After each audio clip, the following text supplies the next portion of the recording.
just talked about the May score. So let me show you how a May score can really help you to understand kind of where the activity is happening in regard to your teams and channels.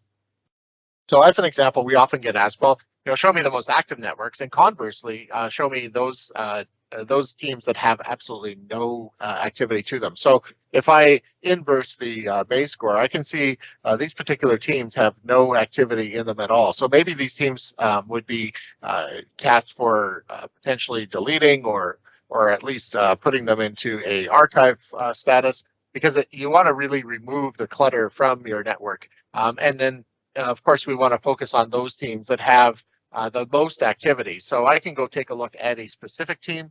And it gives me some ready information. For example, a little bit of a heat map in terms of who's participating in that team, and the number of messages and likes and so forth. Who are the team owners? Who's getting mentioned a lot? So from a knowledge worker perspective, these are often your knowledgeable employees, if you will. So those people that people are being sought out to be able to better understand kind of what's going on with regard to the activity within that particular team or channel. So this page gives you a lot of rich information in a very small footprint.